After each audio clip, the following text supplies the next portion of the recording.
Welcome to Tyler's Talk, ladies and gentlemen. Today is June the 22nd, 2024. We got some things to talk about for Friday Night Smackdown. We got some qualified matches for WWE's Money in the Bank. And ladies and gentlemen, a big thing that happened at the end of the show. They had this extra security. Nick Aldis hired extra security to make sure that the Wyatt Six cannot do what they did on Raw. I don't know how that's going to work when the Wyatts could turn off all the lights and just beat the living hell of every single security guard. I don't know how that helps. Like, seriously, but they're there for other people that want to attack and they're not part of this show, or they're just too dangerous.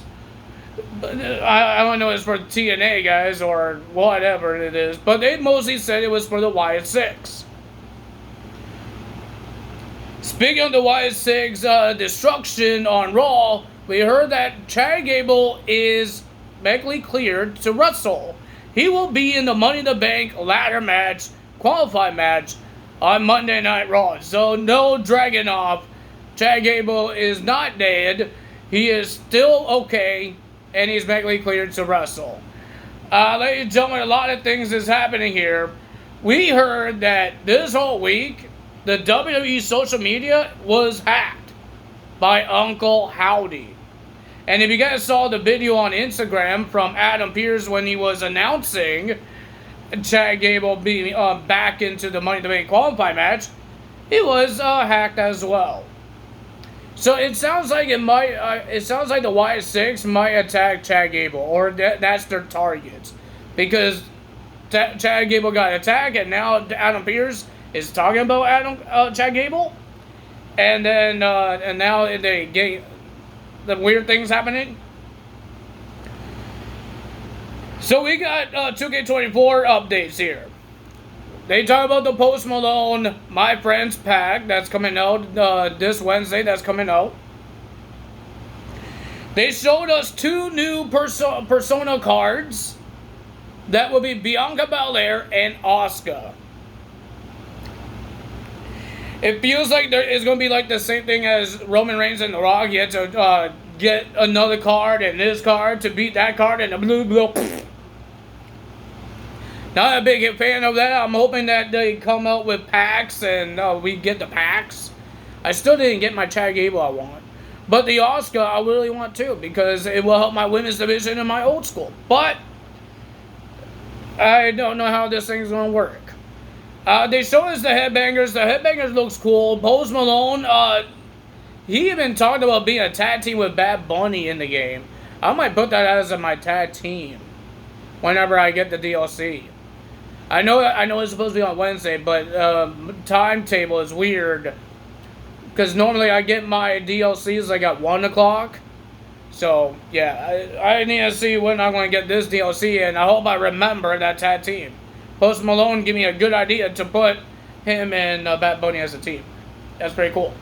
Ladies and gentlemen, that's all of it for 2K24. We don't know if they're going to bring new weapons or anything like that. I think that's all from the patch, and we don't know what's in the patch yet because it's not out yet. I think it's going to be out on Tuesday, because normally they do that before the DLC comes out. I believe that's it. We talk about the hacked. We talk about Chad Gable. So let's talk about Friday Night Smackdown. We got LA Knight having a segment talking about Logan Paul. He called out Logan Paul. He didn't show up. So he says, because he's in a Money in the Bank qualifying match next week versus Logan Paul and Santos Escobar. He says, if I win, he wants to win it and cash in on Logan Paul. Santos Escobar came out and he says, blah, blah, blah. He says he's going to do it, and you're chasing the wrong guy and all that stuff. And LA Knight doesn't feel like he's a threat. So, and then Santos attacked LA Knight. LA Knight reversed everything, and he did a BFT until Logan Paul came out and attacked LA Knight. Well, ladies and gentlemen, the big thing was CM Punk, because he was in his hometown in Chicago. And ladies and gentlemen, I thought he's going to tell us if he's medically cleared to wrestle, because I would love to see him wrestle on Money in the Bank, because I'm going to it. I think my dad would go nuts too if he seen CM Punk. I don't know that. I don't know he's a CM Punk fan, but I know I am. The reason I want to see him, and the other reason I want to hear his theme song. So that would be cool. So CM Punk came out. He talked about Drew McIntyre. He said Drew McIntyre prayed bad things on me.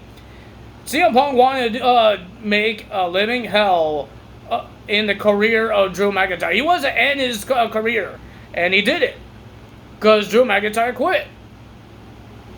So he did all that, and then Paul Heyman came out. Paul Heyman hugged CM Punk.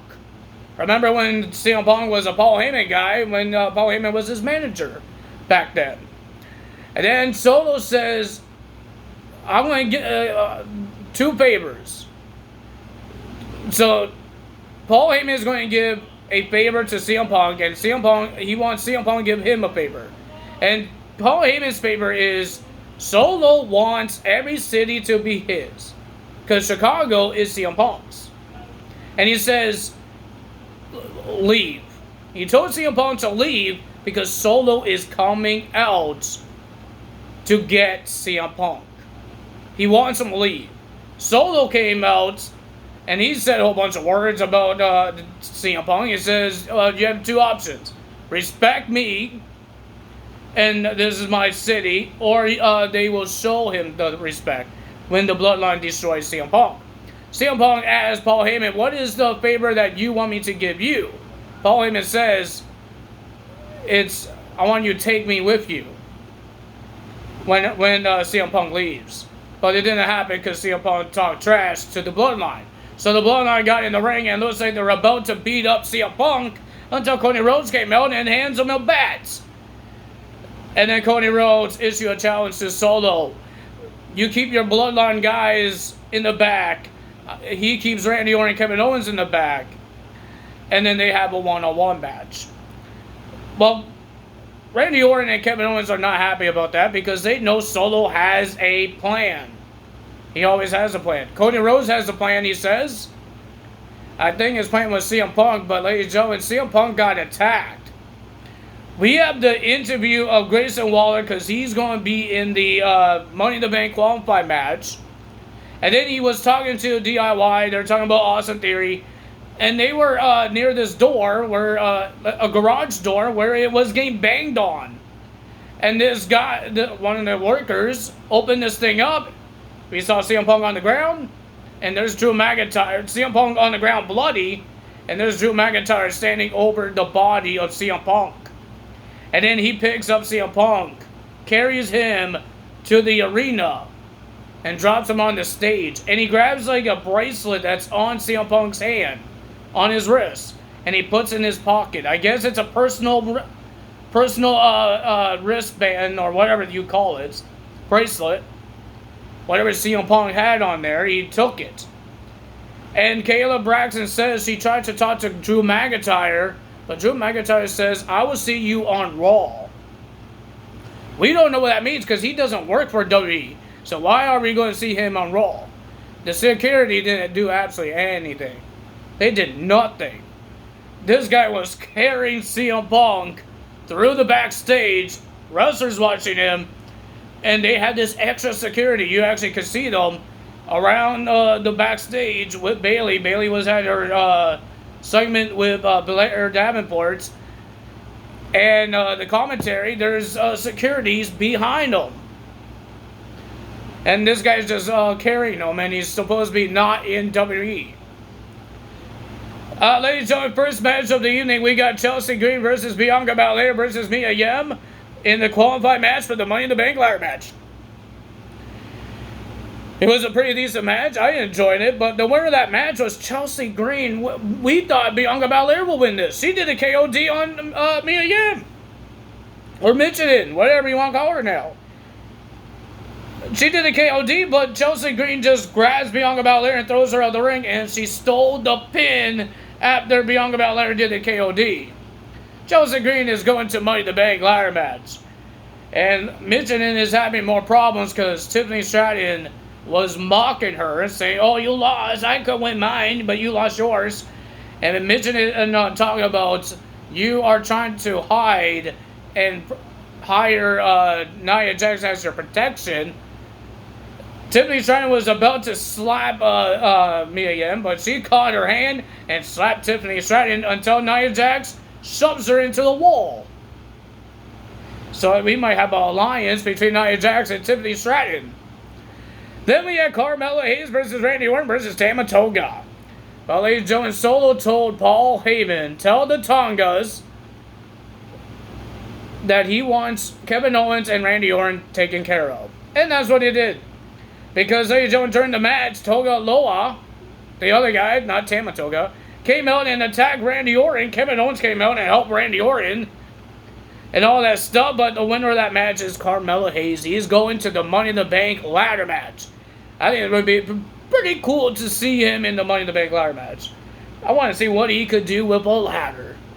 And then we have our next one, Andrade versus Kevin Owens versus Grayson Waller. Kevin Owens was doing his entrance, but he got attacked by the Bloodline on the stage. And then here comes Randy Orton swinging that chair around, trying to get rid of those guys. Kevin Owens still wants to fight. He has a hurt leg, he has a bum knee, and he still wants to fight. But ladies and gentlemen, the winner of that match was Andrade. I thought it was a pretty decent triple threat match. Oh my god. Andrade caught Grayson Waller when he was trying to do his Rolling Thunder Stunner into a, I don't know what they call it, but it was his finisher. It was awesome. And I get to see Andrade at Money in the Bank. I remember he did like a sunset flip on Finn Balor on one year before. I don't know which one. I think it was 2018. He did that onto Finn Balor, onto a ladder. What can this guy do in a ladder match? He's the speed champion. Well, our main event was Cody Rhodes versus Solo Sikoa. This match did not even had a chance. Cody Rhodes was just acting like a menace. He was flipping the stairs. He was doing everything, but the Bloodline attacked him. Cody Rhodes got attacked by Tama Tonga and Toga Loa. And then Randy Orton and Kevin Owens attacked, helped Cody Rhodes, got rid of that Bloodline, and surrounded Solo. He was begging until he started laughing and smiling, because behind Randy Orton, Kevin Owens, and Cody Rhodes was Jacob Fatu. Jacob Fatu just took all three guys down. Took out Kevin Owens, took out Randy Orton, and he took out Cody Rhodes with a Samoan splash onto an announce table. And I believe this is the new Bloodline. Solo told Paul Heyman thinks that Roman is going to make his return. Before the match, Solo says, I'm sorry to tell you this, Roman is never coming back. We don't know what the heck does that mean, but we will see what happens there. But ladies and gentlemen, Jacob Fatu finally made his debuts. Now we're waiting for Hikaru if he's actually signed with WWE. We know Jacob Fatu is signed. We're just waiting until he debuts. But now, ladies and gentlemen, that's crazy. I think Smackdown has a crazy faction, dominant faction, just like Raw now with the Wyatt Six. They still have Judgment Day. I think the faction of WWE is getting hotter and hotter. I think they're doing the same thing as AEW with a whole bunch of factions. But I think they're actually going to use these factions. Maybe not a lot with the Wyatt Six. I think they're going to be like a part-time faction. That's why they still have Judgment Day, because they are a full-time faction. Because I don't think Uncle Howdy's going to show up every single time. So we heard that Pat McAfee got shut down as well because of Uncle Howdy. The lights went down. Like the Fiend lights thing. The sound. So I don't know what is Uncle Howdy doing. See, this is what I mean, that this guy could turn off everything, lights, TVs, anything. I don't know how these security guards going to stop Y6 if they did come out and attack. I don't know how is these security guards going to do that. I think they destroyed some security guards on Raw, but I don't think they knew that it was going to happen. So So we got some 2K24 things happening. That's pretty cool. New Persona cards. I just hope it's not that hard because we still couldn't get Seth Rollins. We still can't get the old school Trick Williams. I can't get Chad Gable or Becky Lynch from the singlet thingy bobber packs. Supreme, I think. And I can't get Roman Reigns and The Rock because I can't get the Kevin Owens and Sami Zayn. So why they're so hard to get? Sheamus was easy. Zero was easy to get. Why is everybody else so hard to get? I did a whole bunch of matches, get those points. I got like 5 different packs of this singlet Supreme. And no Chad Gable, no Becky Lynch. How many I need to do here? Oh my god, I'm not spending money. I will do the matches. I'm not spending money. I will do the matches. Like the live events and the weekly towers. I will do that. I'm not spending money for it. Heck no. That's not happening. I already spent a whole bunch of money buying the game. Why do I need to spend money to get the points? That doesn't make any sense. Not to me. It doesn't make any sense. I'm not doing that. I will take the long way and to do the matches that they put out there. But that's it. I believe that's it for tonight. I am happy for Jacob Fatu making his debuts. WWE's cooking. I wonder how the streamers are going to react to this. How everybody is going to react to Jacob Fatu because everybody's been waiting for his debuts. I've been waiting. I haven't seen the guys wrestle before. I've seen a little bit on MLW, but I haven't seen a full wrestling match of Jacob Fatu. He looks good. He looks like he could destroy people. I believe Jacob Fatu is the next enforcer. The guy's good. The guy, I think he did a terrific job destroying every single 3 of those guys.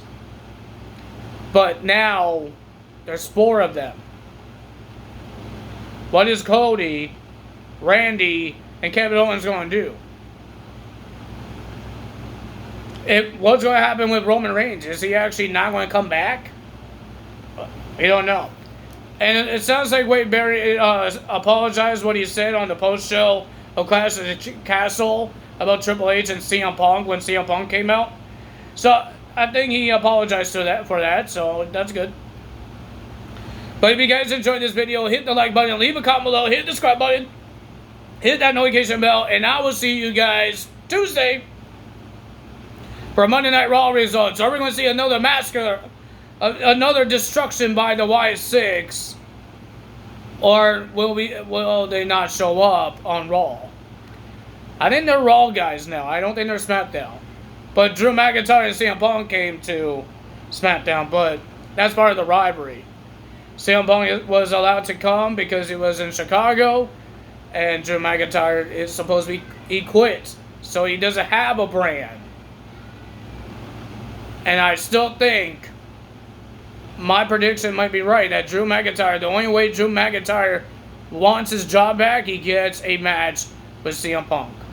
It didn't happen on SmackDown, but he did attack him on SmackDown, like I said he will, and he's going to be on Raw. Let's see what happens. And I wonder what he took from CM Punk. What is that bracelet? Has to be something personal. I don't know it's from his wife, AJ Lee. Something from Chicago. I have no idea. But we will find out. That's all for me today. Tell us out. Bye!